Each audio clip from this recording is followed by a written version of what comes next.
Dito po sa amin, hindi lang yung dahon ng gabi ang ginugulay, pati po yung laman, pwede rin pong gulayin.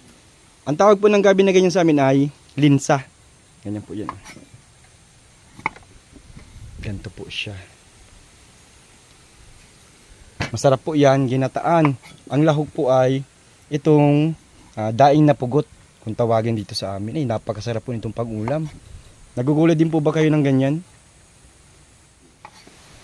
Binabalatan lang po namin yan. Huwag na po muna ninyong babasain kapag binabalatan.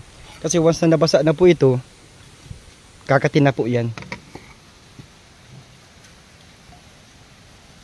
Ganyan lang po. Naglagay lang po ako ng ikalawang gata sa kawali. Yan po yung labnaw kung tawagin. Maglalagay po tayo ng luya, bawang at sibuyas. Maglalagay po ako ng paminta. Huwag na muna po ninyo lagyan ng asin kasi daing po yung ilalagay natin. Yan po ay may alat na.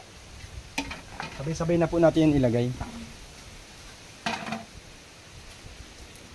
Dapat po nito ay lutong-luto.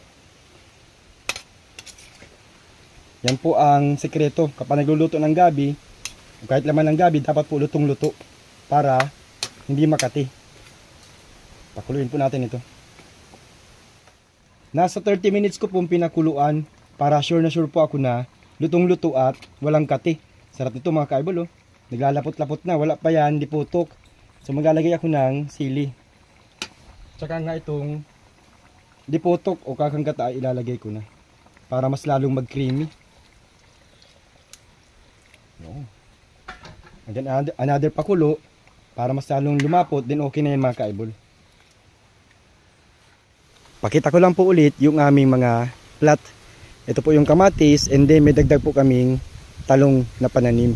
Hinarangan ko po ng tali kasi pinapasok ng mga aso at ng pusa. Tulad yung si Mingming. And then ito na po yung update sa aming pinapagawang CR. Matatapos na rin po yan. May mga dingding na po.